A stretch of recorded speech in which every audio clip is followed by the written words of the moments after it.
홍태경 연세대 지구시스템과학과 교수 연결해서 좀 더 자세한 얘기 들어보겠습니다. 홍 교수님 안녕하십니까? 예, 안녕하세요. 예. 자, 지금 시점에서 가장 궁금한 것이 계속 그 여진이 지금 이어지고 있지 않습니까? 예. 예, 전진이 있었고 본진이 있었고 여진이 있어서 한 12차례 지금 오늘 지진이 있었는데요.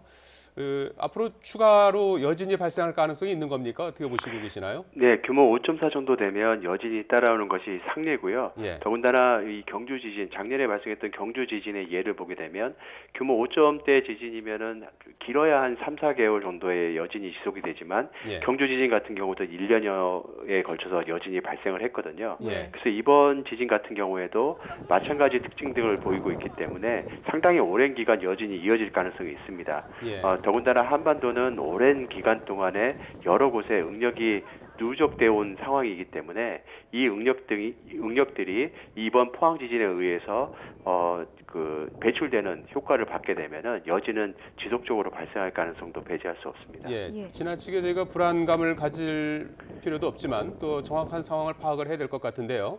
일부에서는 지금 지진이 이렇게 잇따르는 것이 어떤 그 본진을 앞둔 전진이 될 수도 있다 이런 얘기도 하고 있는데요. 그럴 가능성도 있는 겁니까? 네, 그것을 지금 상황을 보고 단언할 수 있는 방안은 전혀 없습니다. 예. 하지만 이제 보다 더 큰 지진이 발생하기 위해서 이 지진이 앞서서 발생을 할 수 있는 상황도 배제할 수는 없습니다. 왜냐하면 한반도에서 발생 가능한 최대 지진은 규모 7 내외로 산정이 되고 있기 때문에 이번 지진보다 보다 더 큰 지진이 뒤따라올 가능성도 여전히 있는 상황입니다. 하지만 이번 지진이 전진으로 판단해서 더 큰 지진이 온다라고 확언할 수는 없는 상황이고요. 다만 이번 경주 지진, 작년에 발생했던 경주 지진과 이번 포항 지진 간에 상호 밀접한 관련성이 있어 보이기 때문에 좀 우려스러운데요.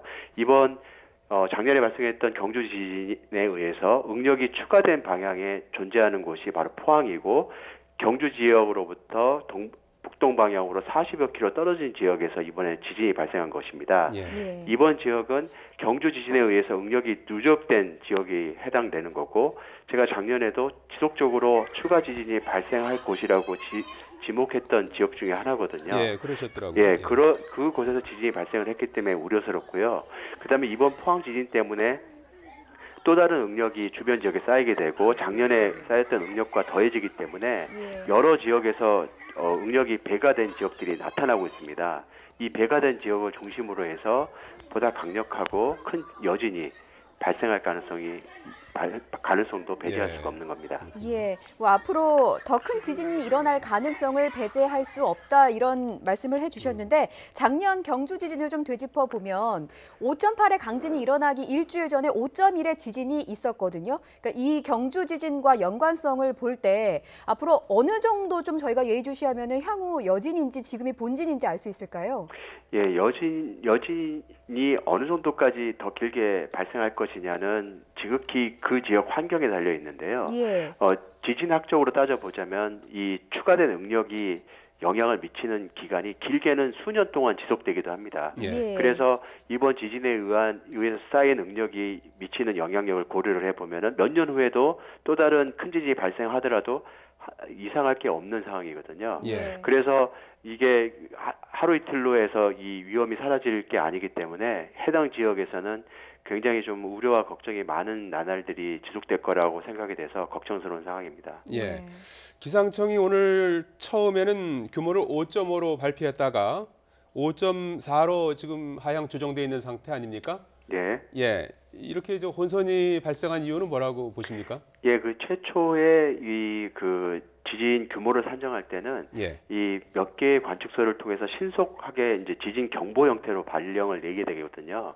그 경보상으로 보면은 규모가 5.5로 나왔고 이후에 보다 많은 자료가 쌓인 상태에서 정밀하게 계산된 것이 5.4로 수정이 된 겁니다. 그래서 5.5로 계산돼서 나왔다는 것은 비교적 정확하게 잘 계산했다라고 생각할 수 있는 거고요. 그래서 5.5로 비교적 잘 계산을 해서 신속하게 정보를 알렸고 이후에 이제 수정 보완된 게 5.4로 최종 확립이 됐다 이렇게 볼 수 있습니다.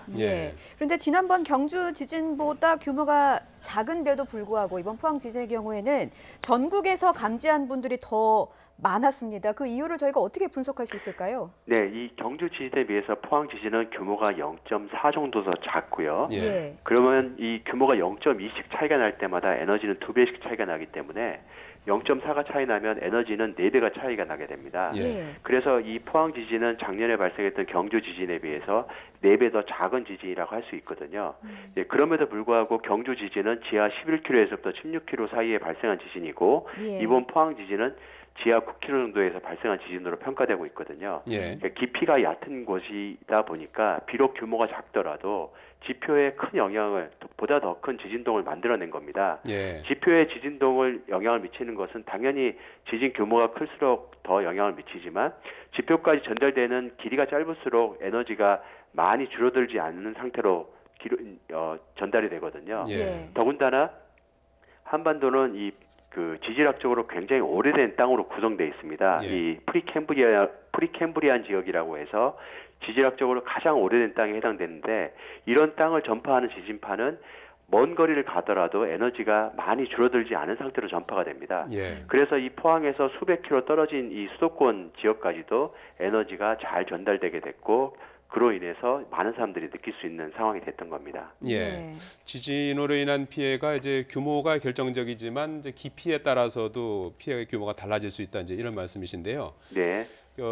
경주에 이어서 포항에 이제 큰 지진이 일어났다는 것은 그 지역의 단층이 이제 활성화됐다 이제 이런 표현들을 많이 하는데요. 그걸 좀 설명 좀 해주시겠습니까? 양산 단층 얘기도 나오고요. 예, 양산 단층이라고 지금 단언하기는 어려운 상황입니다. 예. 이 작년 경주 지진조차도 초기에 양산 단층이라는 얘기들이 많아서 많은 혼선이 사실 있었거든요. 예. 양산 단층 근처에서 발생한 건 사실이지만 실제 작년 경주 지진 같은 경우도 양산 단층을 가로지르는 또 다른 단층으로 확인이 되고 있습니다. 예. 근데 이번 포항 지진 같은 경우도 양산 단층 근처에서 발생한 지진임은 틀림없지만 이것이 양산 단층인지는 아직까지 확인되지 않고 있습니다. 예. 그리고 이번 지진이 지하 9km에서 발생했다는 점이 또 다른 특이점인데요. 예. 지하 9km에서 발생했다는 것은 한반도에서 주로 발생하는 깊이가 지하 5km 밑에 지역에 해당하는데 그것보다 더 깊은 지역에 해당되거든요. 예. 그래서 이것은 지표에서 확인되지 않은 또 다른 단층이 있을 가능성도 배제할 수 없는 상황입니다. 예. 그래서 양산 단층인지 아닌지는 보다 더 면밀하게 조사가 돼야 되는 거고요. 예. 다만 이번에 경주 지진에 의해서 포항에 또 다른 지진이 발생한다는 것은 해당 지역에 지하에 만약에 숨은 단층이 있다면 그 숨은 단층들이 이 일련의 과정에 의해서 응력이 추가가 되고 그 추가된 효과로 지진을 계속 유발하고 있다라고 생각할 수 있는 겁니다. 교수님, 그렇다면 이번 지진으로 어느 단층인지는 저희가 단정할 수 없지만 혹시 이번 단층의 지진으로 다른 주변의 단층을 자극했을 가능성은 있습니까?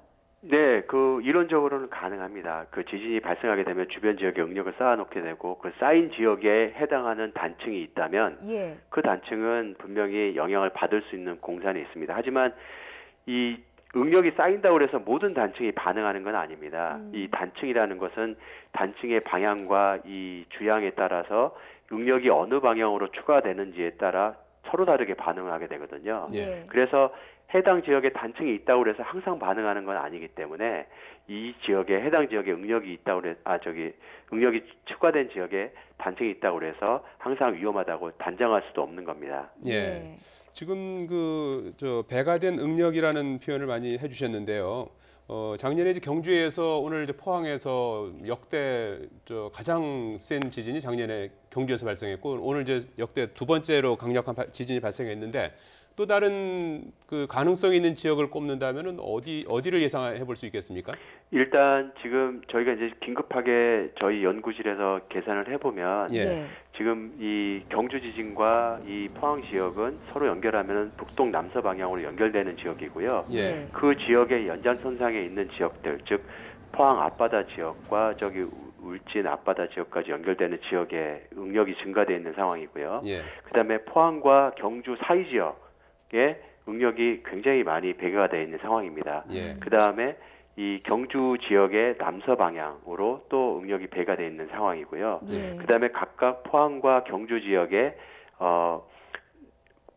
서남동 방향으로 각각의 지진 쪽에서 봤을 때 그렇게 조각조각 약간 쪼개져 있는 형태로 나타나는데 그런 지역에 일부 지역의 응력이 증가된 걸로 나타나거든요. 예. 그래서 해당 지역대에는 응력이 중첩돼서 나타나는 현상이 관측이 되기 때문에 이런 지역은 보다 더 지진이 발생하기 쉬운 여건이 됐고요. 예. 반대로 이 하나가 증가되고 하나가 감소되면서 에너지가 해소된 부분도 이 포항 지진이 발생하면서 발생을 했습니다. 예.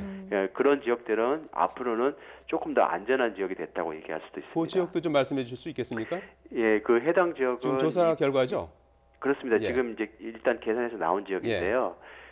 이 그 부산 이 고리나 이 부산 쪽을 연결하는 이 해당 지역이 응력이 많이 떨어져 있고요. 예. 예. 그 다음에 우리가 그 이 포항 아래쪽 지역이라고 하시는데 포항으로 봤을 때 남동 방향에 있는 지역들 예. 이런 지역들에서도 에너지가 감소한 걸로 나타나고 있습니다. 예. 그다음에 포항에서 봤을 때 이 남서 방향으로 존재하는 지역도 에너지가 좀 감소하는 걸로 나타나고 있어서요. 예. 해당 지역에서는 조금 더 안전한 지역이 됐다고 얘기할 수 있습니다. 부산도 말씀하셨는데 부산은 어느 쪽이죠? 부산은 제가 그런 말씀을 드리기가 조금 곤란한 상황인데, 그래요? 예.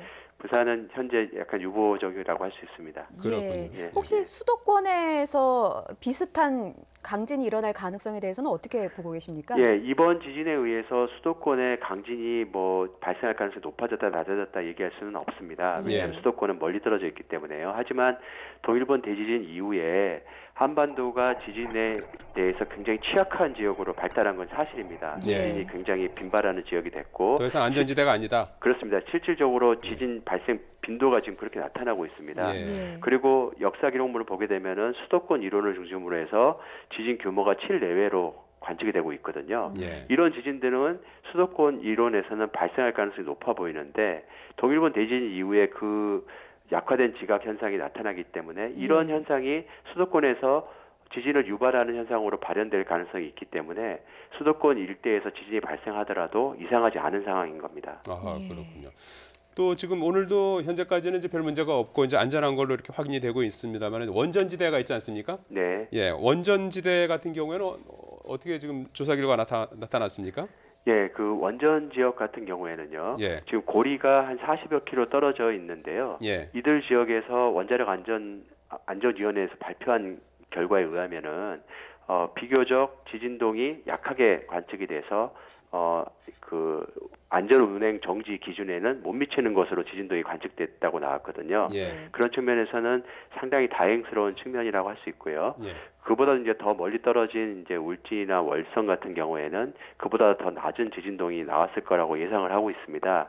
물론 이제 발표를 조금 더 면밀히 봐야 하긴 하겠지만요. 예. 그런 측면에서 봤을 때는 굉장히 다행스러운 점이라고 할 수 있고요. 예. 하지만 앞으로 발생 가능한 지진 등에 의해서 어떤 효과를 받게 될지, 그 어느 지역에 발생할지에 따라서 원자력 발전소에 또 영향을 미치는 영향 정도가 달라질 수 있기 때문에 예. 그 효과에 대해서는 또 조사를 또 해봐야 됩니다. 예. 예, 앞서 교수님께서 여진에 대해서 뭐 수개월에서 수년 동안 지켜봐야 된다 이런 의견을 주셨는데 네. 여진 발생 가능성에 대해서 앞으로 어떻게 대비를 하면 좋겠습니까? 예, 여진 발생이 그 하루아침에 멈추거나 하지 않기 때문에 예. 이 어느 날 갑자기 여진이 발생할 수도 있고요. 예. 특히나 이번에 큰 지진이 발생하고 나면은 수일 내에 빈발하는 현상을 보이게 되거든요. 예. 그래서 오늘 밤을 넘어서면서 여진 등이 몇 차례 발생할 가능성도 있습니다. 예. 그러면 이제 해당 지역 주민들은 굉장히 놀라실 텐데 만약에 여진이 발생하게 된다면 주저하지 마시고 밖으로 나오시기를 권장해 드립니다. 이 여진이 보다 더 강력한 여진이 있을 수도 있고요. 예. 다행스럽게 약할 수도 있겠지만 만약 그런 상황이 발생하게 된다면 가옥 밖으로 나오시는 게 필요하고 예. 그럴 때는 엘리베이터를 활용하지 마시고 이 계단을 이용해서 나오시는 것이 필요합니다. 예, 당장 내일 수능일이어서 이제 많은 학생들과 학부모님들이 걱정이 있을 것 같은데 말이죠. 네. 내일도 뭐 여진 가능성이 있는 상황 아니겠습니까? 오늘 이제 강력한 지진이 있었기 때문에. 네. 그러면은 지금 일부 지역에 같은 경우에는 5.0을 기준으로 해서 이렇게 조치를 하도록 이렇게 기준을 정했는데 그 이하면은 그냥 시험 보는 데는 문제가 없을까요? 어떻게 보십니까? 글쎄요, 그거는 이 정말 수능이라는 특수한 상황이기 때문에 예. 그 정부에서도 아주 그 궁여지책을 내세운 것 같은데요. 예. 규모 5.0 이하면 안전하다라는 룰은 사실 뭐 일반화할 수는 없습니다. 경우에 따라서는 규모 5.0이라도 지표와 가까운 곳에서 발생한 지진이라면 가옥에 심각한 피해를 일으킬 수도 있거든요. 예. 예, 그렇기 때문에 사실 그 규모만 갖고 어떻게 단언하기는 어려운 상황입니다. 예, 예. 내일 상황을 좀 수험장에 계신 분들이 잘 판단을 해서 조치를 대응을 해야 되겠군요. 네, 그렇습니다. 예, 예. 오늘 네. 뭐 길게 자세한 말씀 감사드리겠습니다. 고맙습니다. 네, 감사합니다. 네, 홍태경 연세대 지구시스템과학과 교수였습니다.